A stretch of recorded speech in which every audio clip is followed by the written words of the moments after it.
Okay, it cannot be streamed, is it? No worries, you could stream it. It's okay. Okay, alhamdulillah. Right, so last week we went through the link between Iman and not last week, but the week before that, right? We went through the link between Iman and good character. So we are on the line. So but he says here, وقال بعض الأدباء وقال بعض الأدباء, and some of the people of good character, they say مكارم الأخلاق في ثلاثة منحصرة: لين كلام والسخاء والعفو عند المقدرة. Right, so there are those who say, of those people of good character, who say that good character, they are in three. Right, they are in three. I'm in the correct page. Good character, they are in three. Let's see. The poetry, now, right? So I can see because I'm on my phone. Now, so good character, they are three, right? And they are basically, you say they're summarized in three. And the first one is gentle speech, right? And secondly is to be generous, and is to have a big heart. So generous is not something that is limited to your wealth, right? But to have a big heart. And it's a big heart to be able to embrace everyone around you, no matter how they are, no matter how they come. Right? That is called sakha. Right? Sakha. Right? To have to really have a largesse about yourself, a big heart. And of course, the best example for this is our beloved Prophet sallallahu alaihi wasallam, whereby he had the largeness of heart, right, to embrace people however they came, like however they were. He could embrace them, right? And then forgiveness, right? Forgiving people when you actually have the power to not forgive, right? So if someone actually has the power, right, to retaliate, to seek revenge, or to even to get whoever to be scolded or to be reprimanded or whatever it is, right? Right, they choose the path of forgiveness, and that is a form of good character. And of course, every one of these three that we just mentioned, you find it to its to its height, to its epitome, like in the Prophet sallallahu alaihi wasallam, at the peak of it, you find it in the Prophet sallallahu alaihi wasallam. So linu kalam, right? So of course he has the most gentle speech sallallahu alaihi wasallam, and he is known to be soft-spoken. Right? He is known to be soft-spoken. And so soft-spoken, being soft-spoken, in the sense that he only speaks when there's a need for speech. He only speaks when there is a need for speech. If there's no need for speech, you won't find him talking, sallallahu alaihi wasallam. Right? And it is a form of good character to not be a chatterbox. Right? It is a form of good character. Right? That only when you need to speak, speak. Right? Only when there is a benefit in the speech, speak. And that is a form of good character, subhanAllah. So if somebody wants to be, in a sense, reserved to themselves, they don't want to be so, like so much of a chatterbox, that's actually a virtue. It's actually a virtue. Like going around talking and talking and talking and talking all the time. Ya Allah. I sometimes, subhanAllah, when I come to Fababa and she comes to the class, and the class is full of chatter. People are just, talking the entire time. Sometimes I know Hababa will be like, but they're very gentle. They're very gentle. They're very nice. She'll be like, next time read them in some adhkar, or next time read them in some, like do something with them. Right? Do something to not, have that chatter. Right? So that they don't fill the time if you're just, chatting all the time. Subhanallah, people of righteousness, people of good character, when they have time, they just straight away, the first thing they do is take out their prayer beats, and they're doing their zikr, or they're doing their awrat, or they're doing their ratib, they're doing their, like I think I've not met any one of my teachers that they spend their time chatting. They don't. Right? So when we pick them up in the car, and we're driving off with them, right? Like they're constantly on their zikr. They don't just, like, make small talk for the sake of making small talk. You don't just, like this, just chit chat the entire time. Subhanallah. And that is the way of Rasulullah sallallahu alaihi wasallam. She's not someone, of chatter. Right? So maybe we should reflect onto ourselves, right? Why, if you are someone that you find yourself always, like, when you are idle, that you just talk. You just talk to the people around you. Right? Why? Just keep be silent and do your dhikr. Right? That is better for you. Right? Be silent and do your dhikr. Subhanallah. And especially if the person that is around you has shown in their body language that they want to do the dhikr. Right? Sometimes, sometimes I want to do the dhikr, to do my aurat, and people come and they want to talk to me. And asking like, a question or something, a question that you answer. Right? But they just want to chat. I don't want to chat. So I will kind of like, I won't say no. I'll talk to people. Right? But I will try and use my body language to like, show that I actually just want to do my ticket. And I'm not interested in chatting. I don't want to like, yeah, I don't want to chat. Right. So yeah, some people they get it. They get from the body language that you're not that you don't want to chat. Right? And for some people, they don't get it because they want to talk. They want to talk. Right. So it is a virtue of Rasul, and it is a character trait of Rasul that he was soft spoken. And he was soft spoken. He would speak right when there is, and of course he's a prophet, he's a teacher.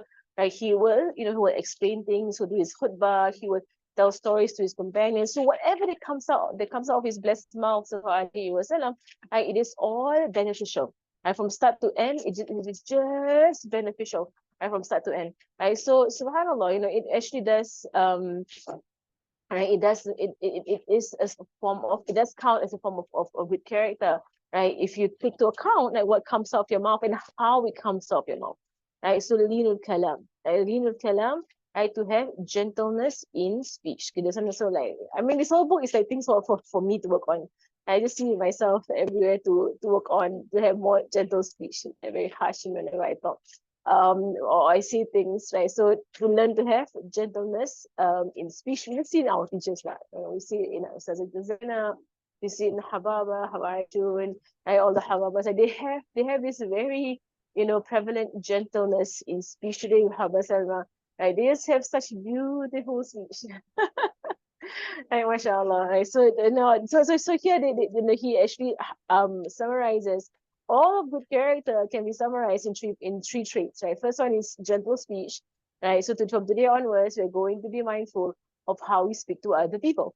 Right. And especially when we are angry. Okay, when we're upset, when we're angry, when you're pissed off, right? Okay, how your speech comes out, right, in that situation. Okay, so and especially with somebody's unmuted, right? Especially with those who are closest to you, especially with your children and your husband, right? Especially, and you see your parent as well, yes. Right? But I think with parents, I hope so. With parents, that there is the highest adab with parents, and we tend to be harsher, right, with people whom we perceive to be below us, like our children. Right? And we perceive to be below us in sense that we have authority over them, like we have authority over our children. And so our students, our children. I so in that manner, right, to be to guard over our speech. Now, yes, we discipline them. Yes, they can be, then there must be sternness, especially when trying to discipline them, yes. Right. But harshness, right? No. And there is a difference between sternness and harshness. There's a big difference, right? And I should ask you, what is the difference between harshness and sternness? To be stern in speech is a good teacher, right? To be harsh in speech is an abusive teacher, right? Same thing with a parent, right? If you are stern in your speech, in trying to discipline your child, you are a good parent, right? To be stern in certain matters, to be stern, right? Because it calls for being stern. And in fact, the Prophet sallallahu alaihi wasallam, he himself was stern. We know towards some of the companions when they made, very very big, mistakes in judgment, right? He was stern, right? Sallallahu alaihi wasallam, like when it came to the rights of Allah subhanahu wa taala, like Sayyidina Usama bin Zaid, when he killed the man after the man said La ilaha illallah, I said Osama bin Zaid, he still killed the man, claiming that, the man said it out of fear of the sword. He was trying to escape. He was trying to escape from being killed in battle. So he just said La ilaha illallah, without meaning it. And he might have been right. Osama bin Zaid, he might have been right. But that is not the way. That is not the principle of this religion. So Rasulullah, he was very stern on Sayyidina Osama bin Zaid. And all the Sahaba saw it. They all saw how stern the Prophet ﷺ was with Sayyidina Osama bin Zaid. But he said, and he kept repeating, did you kill him after he said it? Did you kill him after he said it? And Sayyidina Usama said, Ya Rasulullah, he only said it to flee from the sword. And that's all. It was insincere. And Rasulullah said that, do you cut open his heart to check? How do you know? Right? Do you cut open his heart to check? Then he says, how will it be on the day of judgment when La ilaha illallah comes against you? And how will it be on the day of judgment when La ilaha illallah comes against you? And he was so stern and said, Usama bin Zaid, who was only a teenager at the time. And he was only a teenager. And because by the time Rasulullah passed away, he was only 17. Right? So Sayyidina Usama bin Zaid, he was literally a teenager at that time, right? He made a mistake, in judgment. He made a mistake. However, Rasulullah was very stern because it was a grave mistake. It was a grave mistake to kill someone who had said La ilaha illallah. And so Sayyidina Usama bin Zaid, to the point, he said, so to the point, Sayyidina Usama bin Zaid, he said, had I only not become Muslim till that point.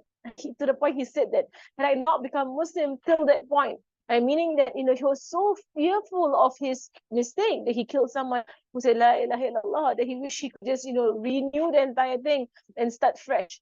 Just start fresh, on a fresh page in Islam. Subhanallah. Right? And also there was another, and there are instances in the time of Rasulullah sallallahu alaihi wasallam whereby he was stern.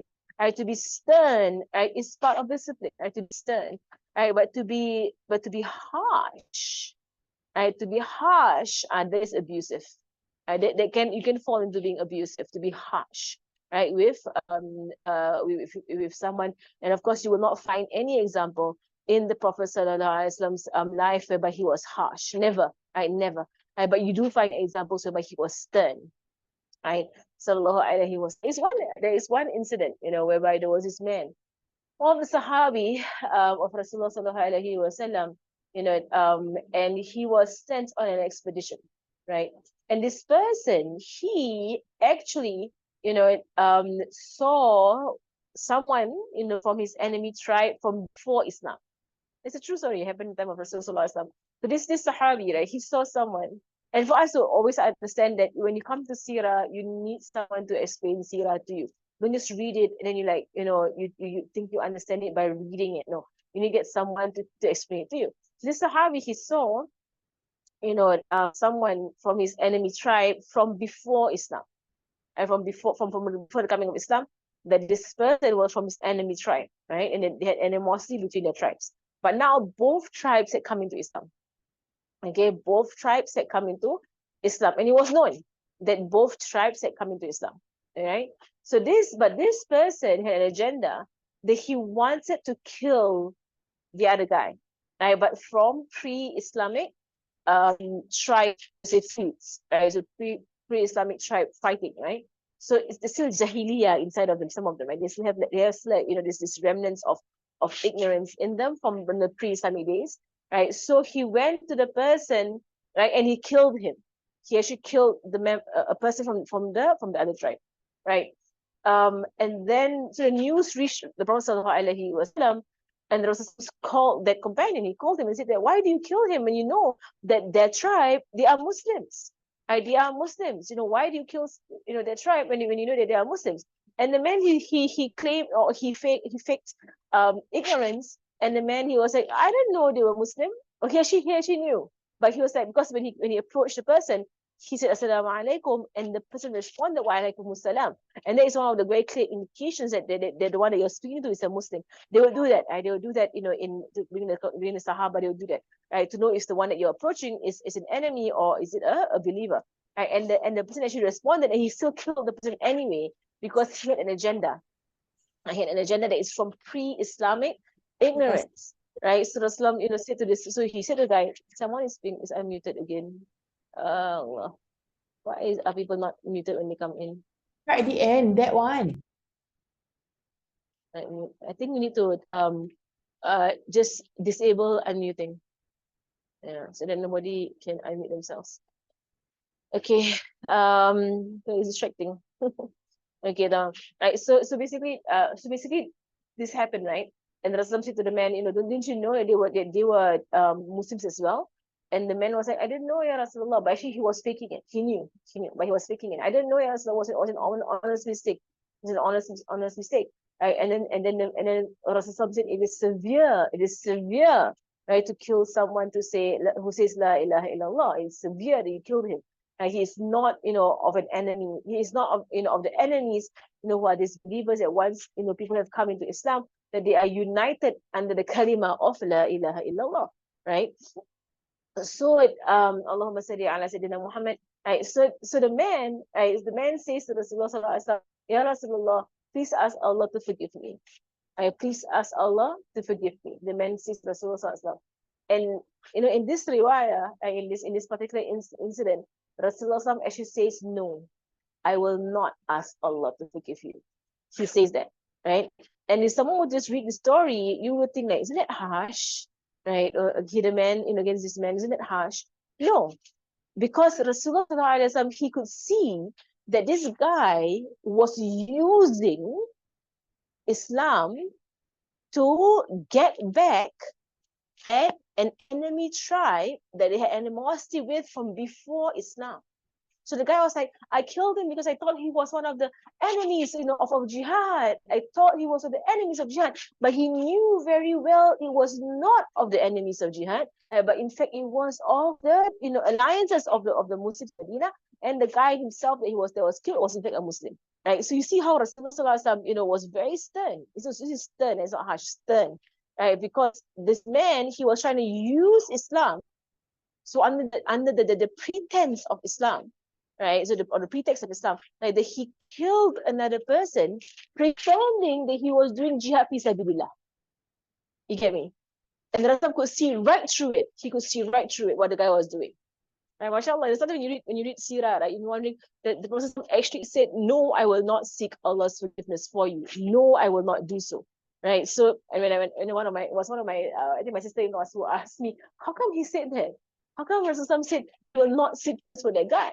So I had to explain to her, do you understand the context? Do you understand what exactly happened here? This guy was making use of Islam, right, to get back at someone whom he had animosity with from before Islam. He was using Islam. And he thought that he could just, pretend he didn't know the other guy was a Muslim, and didn't know that the other guy's tribe had become alliance, to the Muslims. I pretend that, and then he just killed the guy, then later asked the Prophet ﷺ for forgiveness.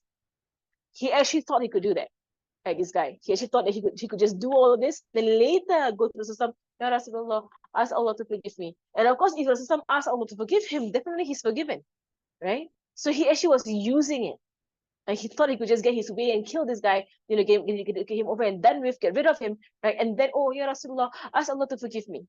Right, subhanallah. And that's why, so mashallah, Rasulullah, he is stern, sallallahu alaihi wasallam, but not harsh. Right, he is not harsh. You will not find harshness in the Prophet sallallahu alaihi wasallam, but sternness, yes. And that is where there is a flaw in modern day, in modern day parenting, right? Whereby people, they confuse sternness with harshness. They confuse it, right? So you have, so on one hand, you have people who are on one extreme, whereby they are harsh to the point they're abusive, right? Abusive in their words, they're harsh, on their students or on their children, right? And on the other hand, they are so incredibly gentle that they become complacent, right? So it is extremes, you're on extremes, right? And that is not good parenting. There has to be a sternness, right? Because there is a way of our Prophet sallallahu alaihi wasallam. Yes, he was gentle, but he was stern, right? Sallallahu alaihi wasallam. There is a sternness to it, right? So I know of people, they're like, no, let them do what they do, let them, you shouldn't say stuff to them like that. You shouldn't, point out their mistakes like that. You shouldn't, no, you should. You should point it out to them that, that what you just did here, that this is not correct. There is a better way of doing this, right? This was actually, not right, what you said to your sister, what you said to your brother, or how you behave with your father, right? That was not right. Right? To be firm, right? To be firm and to be stern. And that is the way of Rasulullah, especially those above 7, right? 7 to 14, right, calls for sternness, right? 7 to 14 calls for sternness. Before 7, there is a level of sternness, but to their ability of what they can understand, right? So, like, to be firm, right? That especially when they are doing things that could harm them or could harm other people, right? So, mashallah. So anyway, when we speak about this, all of this commentary comes from when you speak about gentle speech, right? Gentle speech. So yes, gentle speech, it is linul kalam, it is from good character, but don't mistake this statement, gentle speech, right, with being complacent. Right, so because Rasulullah Sallallahu Alaihi Wasallam, of course, is the middle ground. Right, Rasulullah Sallallahu Alaihi Wasallam, he showed us, sternness, right, in his interactions with Sahaba, that when like major things were done, major mistakes were happened within the companions, right, things happen. Rasulullah Sallallahu Alaihi Wasallam, he will show sternness onto his towards his companions, and they will never forget their mistake ever. They never forgot their mistake ever again, because of the sternness of the Prophet Sallallahu Alaihi Wasallam, and that is a trait of a good teacher. A trait of a good parent or a good teacher is that they are able to balance it, and they know when to show sternness and when to be relaxed, right? Or when to be, you say, lenient, right? So when to show leniency and when to show sternness, right? So you know how to do it, right, in that way. Right? So harshness, I think someone posted here about harshness, is it? Did someone say, kita know. No. To be stern is to be firm now. To be stern is to be firm, right? And to actually say like what is right and what is wrong. Rasulullah himself, he used to do that. Because I've been reading all of this kind of articles and books and whatsoever of people saying never use negative terms, or never use saying that the behavior of the child is wrong. Never say that. I don't know, like like is that true? Like, you never say to a person or to a student that what you did right there is wrong. Is that wrong to say that? No, the Prophet ﷺ did it. Right? He did it. He would say to people, right, that something that you did is wrong. That is wrong. That is not right. Right? That is not right. That it is, that you should have done that. Right? So I've been seeing kind of like parenting books, and they're like, it's overly I would say it's overly positive to a fault, right? Whereby you can't even correct anyone in that case. Right? You can't point out, this is wrong character. You got to work on that. Right? So we have come in this zaman that is so, like, in the sense that it's so hard to place blame on anybody. Like in this zaman right now, it's like this is very, I don't know what they call it in this zaman. Like, you can't blame anybody for anything. Right? Everybody is right in the way they are. Everybody is embraced in the way they are. No, we are human beings of nufus. We have nafs in ourselves. You are not to be embraced the way you are. No, Islam is not like that. But Islam is a purification and the rectification of the human being, and not the embracing of human beings however they are. I know, subhanallah. Right, so, but this entire I don't know what it's called in our zaman. What is it called? The whole, they have this thing lah that I don't know if you know what I'm talking about. Right, but whereby they just embrace people how they are. I don't know what is it. This is cancel culture, and like, it's the thing. We don't say gentle parenting, we say prophetic parenting. Right? Because why? Terminologies in our zaman, first and foremost, are not defined. Right? Because sometimes when I see what people say, what people have claimed to be gentle parenting, I would say it is negligent parenting. I would label it as that. Right? They say they call it gentle, I call it negligent. Right? And I think you know what I'm talking about. There are people who they seem to want to be gentle in their parenting, but they are completely negligent. You're not rectifying the child, you're not correcting the child, you're not guiding the child, and you're doing more harm than good. Thinking that you're going all gentle, you're going all negligent. Right? You get me? Right? So I would say, I mean, the correct term is prophetic parenting. That's the correct term, because he gives us, he gives us the middle ground. There are times whereby it calls for sternness, and it calls for putting your foot down, and it calls for uquba. There has to be a consequence to their actions. So there can be, and basically the consequence is age specific. Like age specific, or age specific consequences, but consequences nonetheless. That is how you teach people. Right? So I've seen parents, and they call it negligent because the kids could do whatever they want to do with no consequence. You're just breeding monsters. That's all. They're gonna be monsters as they grow older, because they're gonna get whatever they want. And even if you say to them, no, that's not right, they don't care what you say, because there's no consequences. You get me? Right? So then you're just breeding, this monsters running around doing what they want to do. They don't care about consequences because they never had consequences. Subhanallah, right? So that's why I'm very skeptical of the modern day terminologies. Very skeptical because the thing about this modern day, right? They don't define the terminologies. And Islam we define. Right? Islam, everything is defined. Right? So you know that exactly what I'm talking about, right? So we're on the same page. Right? But now it's gentle parenting. What does that mean? What do you mean by gentle parenting? What do you mean? Right? Define it. I define it. Right. So using good terms in or using positive terms in disciplining. Yes, it's true. Right. But can I point out if something is wrong? Right. When my child did something wrong, can I point it out? Yes, you can. But there are those who say, no, you can't. You can't point it out. You can't say it's wrong. But you have to say that that's okay. But you can do it better in this way. Right. But if it's wrong, it's wrong. Especially when you see the age is above the age of 7. Right, above the age of 7, if it's wrong, it's wrong. I say that this is what you just did there. That is not right. Right, that is wrong. Right, that is you should say you should apologize. Right, and you need to rectify it. You need to fix it in that sense. So coming back here, so Linul Kalam, gentleness in speech is part of good character. Right, and you will see more examples of this from the Prophet Sallallahu Alaihi Wasallam of how he was gentle in speech. Was sakha, right? Sakha, right? It is to be completely, to have a very large heart. So here it says generosity, right? Or to lean kalam, they say kind speech. Kind speech, gentle speech. Yani, sakha, they say generosity. Right? It has the meaning of like having a very large heart, right? So whereby you're able to embrace people, right? So you don't reject people, but you embrace them, right? And when you embrace them, that is when you can actually educate them and you can correct them because you embrace them, right? As they are, doesn't mean that you will leave them the way they are, right? But if there are things whereby that needs to be rectified, and they are rectified. And the last part here is afu, right? And to forgive or to pardon, despite being able to punish or to take action, right? So وأولى ما وأولى ما يمتحن به حسن الخلق الصبر على الأذى واحتمال الجفاء.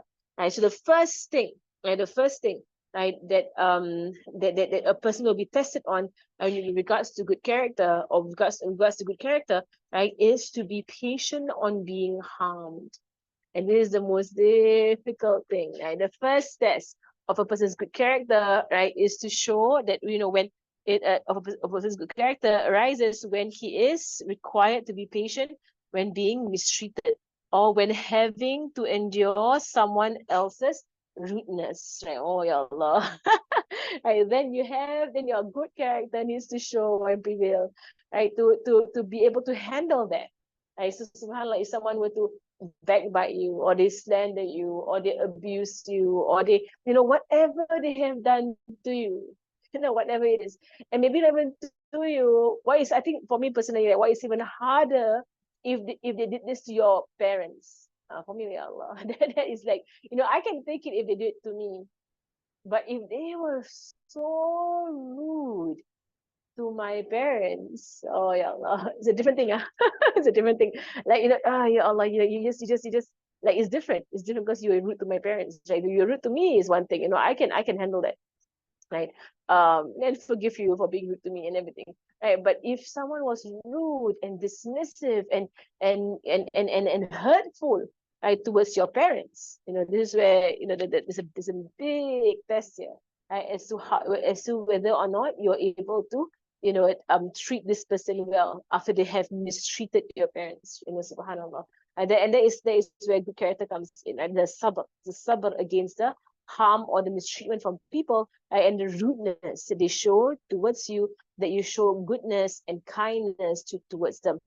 فمن شكى من سوء خلق من سوء خلق غيره دل ذلك على سوء خلقه فإن حسن الخلق هو احتمال الأذى. Ya Allah. It is the words. Is actually exactly from Imam Ghazali. Right, they are exactly from Imam Al-Ghazali.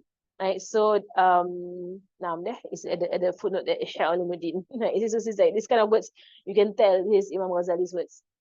So he says that, and so whosoever complains about somebody else's bad character, okay? So whoever complains about somebody else's bad character, that is a proof of their own bad character.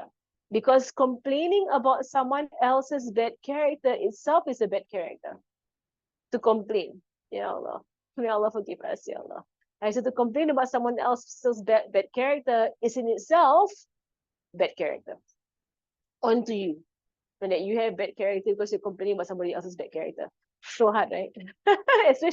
especially if someone was rude to you, right? It's so hard, right? To not vent it out when you meet your husband, or you meet your when you meet your friend, or whosoever, right? To vent out about their bad character, right? Subhanallah. Right? So to complain about someone else's bad character itself is a sign of your own bad character, because good character, it is to bear with the mistreatment without complaining about it. Right? Just to bear with it silently without complaining about it. When someone mistreats you, when someone's rude to you, when someone harms you with their words, with their words. If there is a form of abuse, and there should be, you should find help, right, to get out of this abusive case. Right? But if let's say it's just like just some people out there who are just very mean, they're just very unkind human beings out there, and there are many of them out there. Right? Just to bear with it, and don't say it to anybody else, and don't mention it to anyone else. That in itself is a form of good character. ولما بالغ كفار قريش في أذاه ولما بالغ كفار قريش في أذاه صلى الله عليه وآله وسلم وعملوا في يوم أحد ما عملوا من القتل والتمثيل، سئل أن يدعو عليهم فقال اللهم اغفر لقومي فإنهم لا يعلمون، فأنزل الله سبحانه وتعالى وإنك لعلى خلق عظيم. And so Rasulullah sallallahu alaihi wasallam, when the disbelievers, they really went overboard, right, in how they hurt the Prophet sallallahu alaihi wasallam, and what they did on the day of Uhud, right, and the killing that they have done, and also they basically cut up the bodies, right, they mutilated the bodies of the Muslims. When the Prophet was asked to make dua against them, Ya Rasulullah, he raised his hand and he said, "Oh Allah, forgive my people, for they do not know. They don't know what they are doing." And Allah, at that point, Allah subhanahu wa ta'ala sent down the verse, "Indeed, O you, O Muhammad, you are on a vast character." So no matter, so these people, they had done, subhanAllah, no one has ever done to us, as how these disbelievers had done to the Muslims, right? No one has ever killed your family members and mutilated their bodies. So right now in Palestine, yes, the Israelis are doing that, right? They are doing that to the Palestinians. They are killing them and also mutilating the bodies of Palestinians. Right? They're doing all kinds of horrendous things to the Palestinians. Right? But for the rest of us, the rest of the world, most of us, we don't face these kind of things. We the most we face from others is rude behavior. Just foul words is the most you probably get from them. Slander, right? People might be slandering your family, right? So for my family, there were people who used to slander my family, right? So like in a sense, like these are things that hurt, because especially when the people who believe them are your own family members, and they believe slander about you, right? So it's not all things that they hurt, right? But good character calls for you to not good character calls for you, right, to not hold a hatred towards them, right, and not to want to retaliate, right, against them. Allah subhanahu wa ta'ala handle it, right? So if you believe in Allah subhanahu wa ta'ala, Allah will handle it. Allah will handle this. Right? So all of this, the people of oppression, right? If they're believers, may Allah forgive them. But if disbelievers, may Allah guide them. And Allah subhanahu wa ta'ala, He is the one who is most fair over His creation. سئل سهل التستوري رحمه الله تعالى عن حسن الخلق قال أدناه احتمال الأذى وترك المكافأة. Right there. ورحمة للظالم واستغفار له والشفقة عليه. This is good character. So good character is to treat those who have treat well those who have treated you badly, right? So to Sahal at the story of the story, may Allah have mercy on him, was asked about good character, and he said the least of it is the least of the character is tolerating ill treatment, refraining from just retribution, having mercy on the oppressor, the zalim here, the tyrant, by seeking forgiveness for him and showing him compassion. Oh, yeah, Allah. And he said this is the least of good character. MashaAllah. So far from this, right? Right. So the least of good character. Right. So tolerating here of ill treatment, it means not even to complain about it. That is the meaning of tolerating ill treatment, not even to complain about it, but just to carry on. And just to carry on. And we see this in the examples of the prophets, right? Our Prophet ﷺ himself and the prophets, all of them, they had this example that they were ill-treated. All of them, they were ill-treated, right? But they just bore with it and they carried on, right? Without ever complaining about the ill treatment that was met out that they had experienced, right? And then to have to not want to retaliate, right? To not want to retaliate, to not want to have, just it's not even extra, you're not even wanting to have things happen to them that is more than what they deserve. Like just to want for what they deserve to happen to them. Even that, right? To want them to get what they deserve. Even that, to leave that, to not have that. There's a form of good character. It's very high. This is very high. So it's why good character is a mujahada. You have to strive against yourself. You have to strive against the nafs. The nafs gets upset when people hurt it. The nafs gets very upset, right? So you have to strive. And really the key to this is to see Allah subhanahu wa ta'ala in everything. If you are witness to Allah subhanahu wa ta'ala in everything, right? You will say, Ufawidu amri ila Allah, inna Allah basirun bil ibad. You will say, I entrust my matter to Allah. Allah sees his servants. Khalas. Okay, khalas. I entrust my matter to Allah. Allah sees his servants. So no matter how they have harmed you and harmed your family, or how these people have harmed your parents, no matter what they have done, right?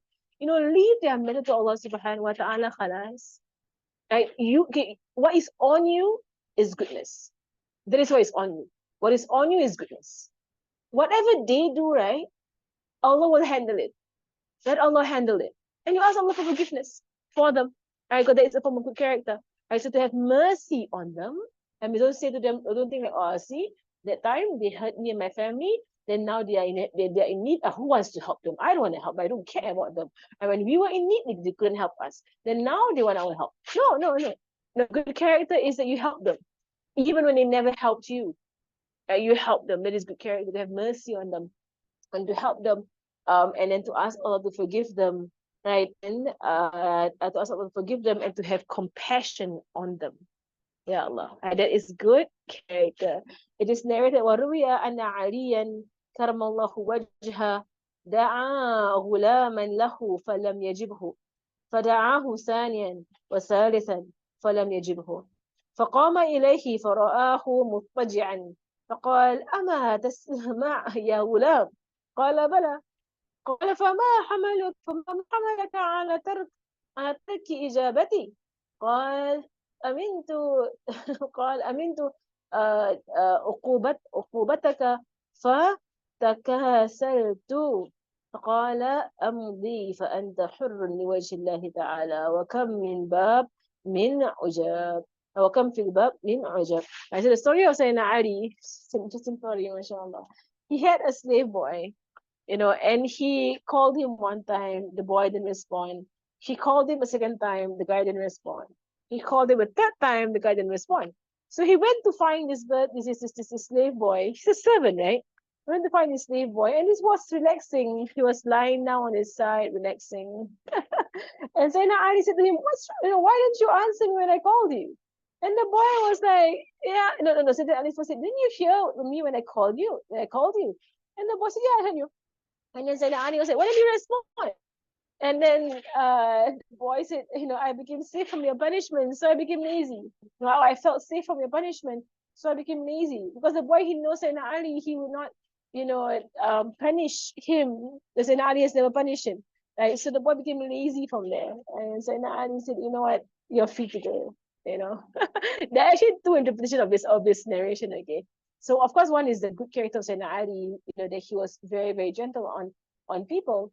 And that Sayyidina Ali saw in this boy, this boy, he's not gonna take Sayyidina Ali seriously, and when he abused, say Sayyidina Ali's gentleness. So it's best that just let him go, lah. Let him go on his way. Let him live his life. He doesn't want to be a slave. That's up to him. Let him go. And so he let go of this, of this boy. And so how many wondrous narrations you read regarding the character of those spiritual luminaries who came before us. So there's all in the Husnul Khuluq. Let me just see the questions here. There's one last section to this part. Right now, right. So here he gave a few definitions of Husnul Khuluq. Allahumma salli ala Sayyidina Muhammad. Okay, there's a question here. So if your parents got mistreated, is better for you to defend them or to keep quiet and be nice to the person who is rude to your parent. Okay, so here, let me just see. Let me just go back upwards. Okay, you see people who consider the parenting to be good, but they seem to support their children in choosing their gender freely. It is bizarre. No, they define gentle parenting as not forcing their children on a particular gender. And there are those who define gentle parenting. This is why it's all about definition. They define gentle parenting as not to enforce, religion on their children. There are those who see that way. Well, I'm not going to force my child, to pray. I'm not going to ask them to pray. I'm not going to, let them figure their way out in this religion. No, that is called negligent parenting. You're being negligent, right? So, and I will tell them that their way of thinking is odd. And they say we are out to provide human rights. No, they are negligent. Stop. Right? And they are violating the rights. Because you see, if you understand, if someone has a full, view of existence, right? And you understand what disbelief and what, disobedience to Allah subhanahu wa ta'ala will bring in the hereafter, how would you allow your child to go on a path of disobedience or disbelief? You get me? So the people that I've seen, I've met people, right? Everybody says, oh, I let my child choose their religion. I let my child choose, when they want to pray, when they want to put on the hijab, when they want to do all this, I let them choose, right? It is as if you don't understand the day of judgment, right? And that these things are urgent, right? And that you are to teach them, yes, teach them and instill in them, and train them on it, yes. There is a gentleness there in teaching, right? But basically impress upon them, it is not a choice. It's not a choice. Obedience to Allah subhanahu wa ta'ala, if you choose disobedience, there are consequences. Right? There are consequences when people choose disobedience or disbelief of Allah subhanahu wa ta'ala. So it's a very confused world. Subhanallah. Our perfect example is our Prophet sallallahu alaihi wasallam. So if your parents got mistreated, is it better for you to defend them or to keep quiet and to be nice to the person who is rude to your parent? Okay, to defend. So of course, if anyone, in fact, right, it is if anyone, it is not just your parents, but if anyone is being mistreated, so we need to understand principles, okay? Right. So when we say, right, to be good towards those who are bad to you, right, meaning that you don't hold a grudge and you don't treat them badly thereafter, is what it means. It does not mean for you to allow for them to abuse. It does not mean that. You have a duty to stop the abuse. Right? As Rasul said in the hadith, stop or help the abused and the abuser.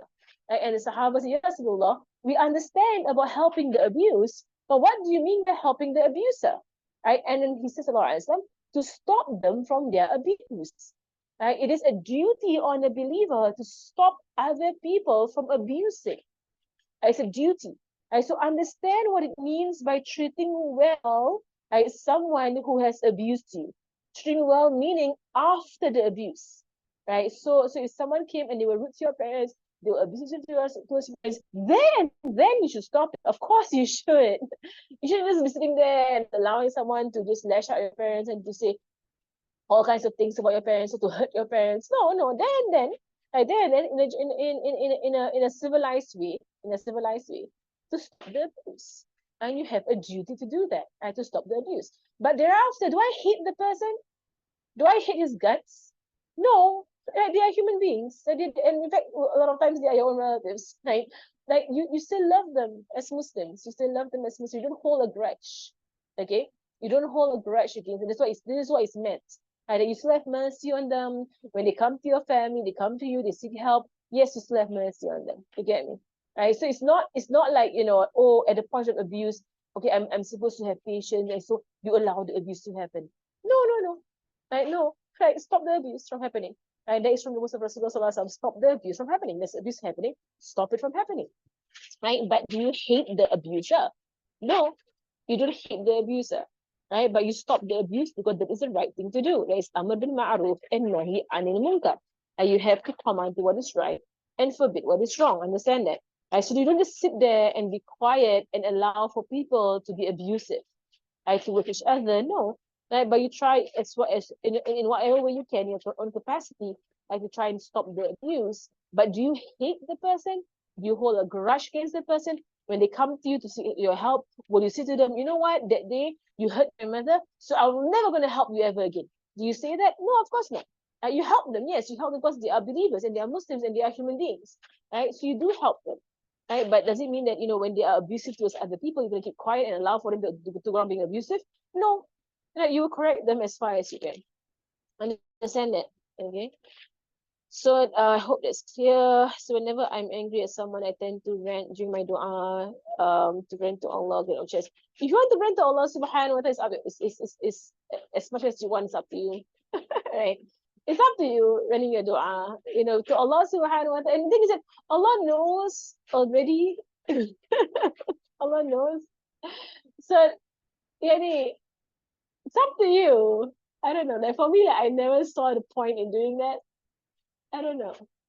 Because Allah knows, Allah knows what just happened, right?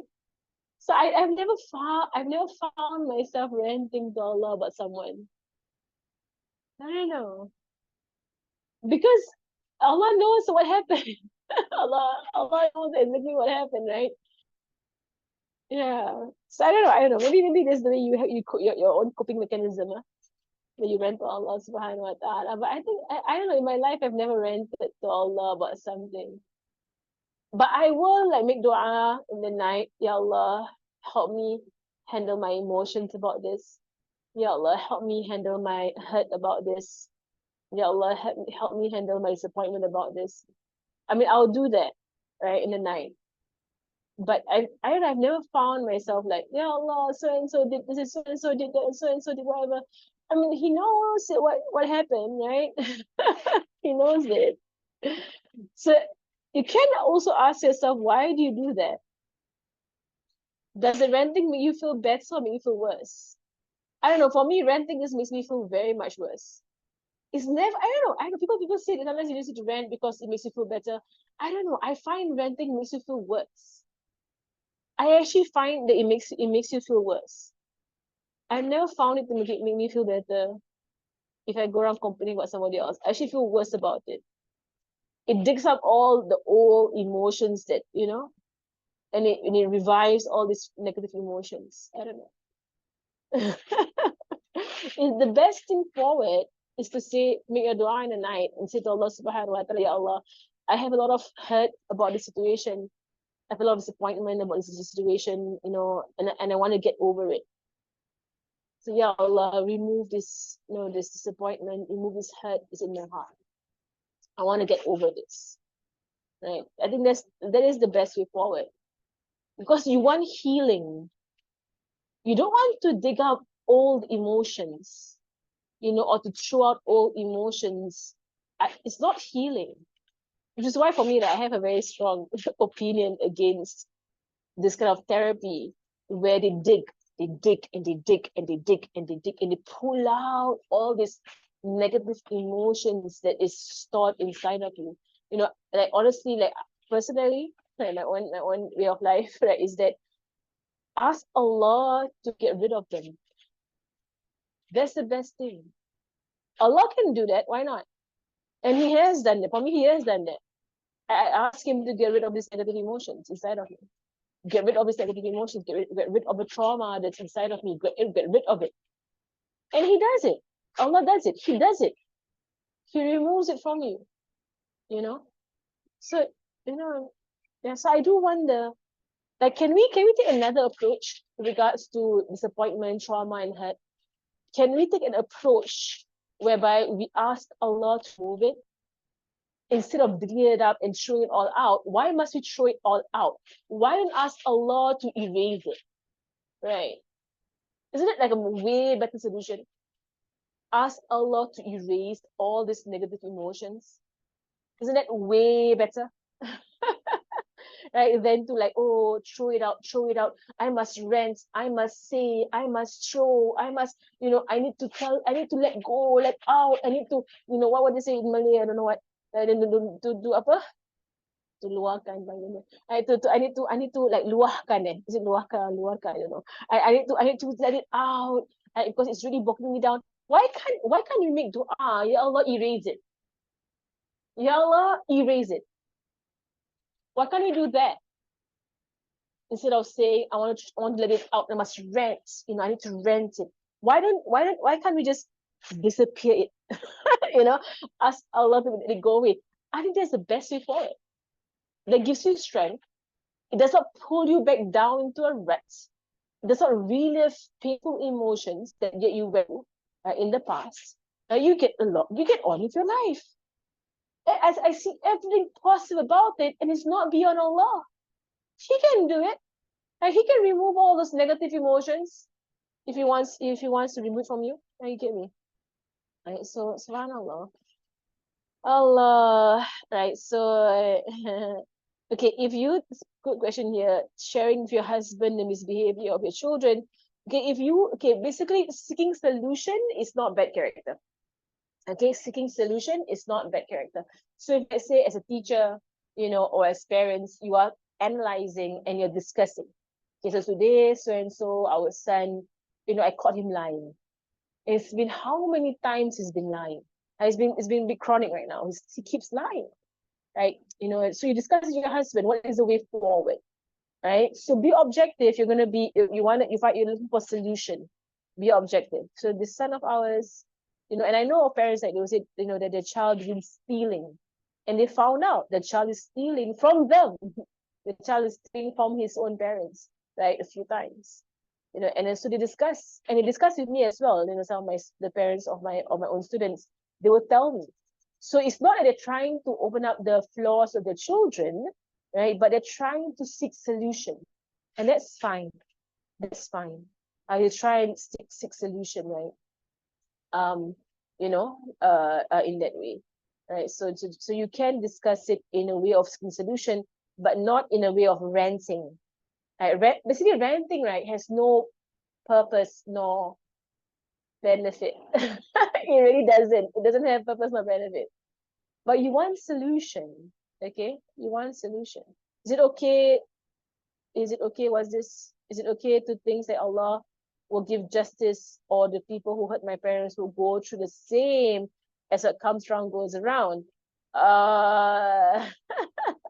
Okay, good character means to not wish that. Okay, good character means to not want onto people what they have done to you. That is good character. Okay, so you gotta pull yourself out of that. All right. So like, okay, fine, they hurt your family. May Allah forgive them and rectify them.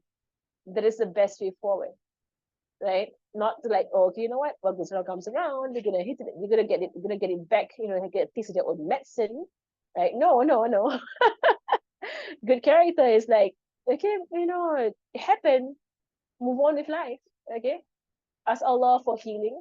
Ask Allah to forgive all the parties involved, and get along with it. Okay, right? So, mashallah, mashallah. So,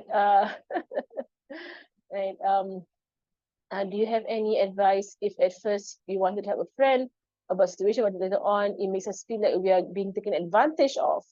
to a point it makes you feel uncomfortable. Is it wrong to feel that way?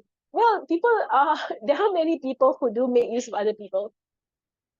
It's not uncommon in this world to be made use of.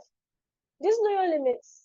I know your limits, right? So you know your responsibilities, you know the people around you who you have a duty towards, right? So if you know that someone's taking advantage of you in a way that is unhealthy, in a sense that it will harm them, right? Because most of the times, right? Most of the time, right, when someone takes advantage of someone else, they are just harming their own selves.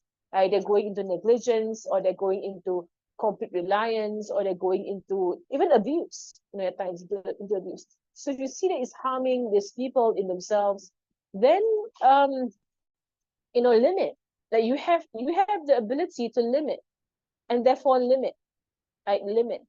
Right? So, and I know all of us, we have our responsibilities, right? So for me personally, like, I have my husband, I have my parents, I have my family. Right? So if someone keeps knocking on my door, not literally, but basically, if someone keeps searching for me and seeking me out, I have my husband, I have my family for me to serve. And I really wonder, like, I actually find it really hard to really be at the beck and call of other people who's not your family. Like, really, I don't know how people can do that, because really, just to serve my own family, it takes up all of my time and energy. I mean, give them their rights, right? So I do wonder, because it's really hard, right, to try and be at the beck and call of someone else, right, who's not your family. So basically, put your limits. I put limits, right? So wherever you feel uncomfortable doing, then don't do. It's okay. Like, you have that right. Don't do it, especially if you see that it is not helping the person. It's not helping the person. It's harming her, right? Because she becomes becoming, very negligent, or she's becoming very abusive, right? Or even of her own self, okay? Or being highly dependent on you. And please, oh woman, let us be not emotionally dependent on any human beings, okay? Come on. All this women empowerment, what, in the world today, they always talk about women empowerment, and the same people have their emotions completely hinged on other human beings. That is super weakness. That is such terrible weakness, to have your emotions hinged on another human being. Your emotions should not be hinged on another human being. Not even your husband, right? Not even your parents. No, the emotions, right? You place it with Allah Subhanahu wa Taala, and that is when you will find stability in yourself, and that is when you will feel, strong, right, in yourself, because you're only focused on Allah Subhanahu wa Taala. So the same people who keep going around, women empowerment, the same people, like, they have their emotions, even worse, they have their emotions hinged on the public eye. That they get popular, not popular, whatever. It's such weakness. It is weakness, right? So can we, so as women, can we raise ourselves, above that, and not have our emotions hinged upon another human being? Because human beings are human beings, right? They come, they go, they disappoint, they hurt, like, they say all kinds of stuff. Don't have your emotions hinged on other human beings, and let it be, that your emotions settle with Allah Subhanahu wa Ta'ala. So we'll stop there for today, inshallah. Barakallahu fikum. Wassallallahu ala sayyidina Muhammadin wa ala alihi wa sahbihi wa sallam. Walhamdulillahi rabbil alamin. Subhanakallahumma wa bihamdika ashhadu an la ilaha illa anta astaghfiruka wa atubu ilayk. الفاتحة أن الله رزقنا منافع وعمل خالص ويسر بكم النبي محمد صلى الله عليه وآله وصحبه وسلم، وإلى أرواح المعاملين من مشايخنا وذوي الحقد علينا، وإلى حضرة النبي محمد صلى الله عليه وآله وصحبه وسلم. الفاتحة.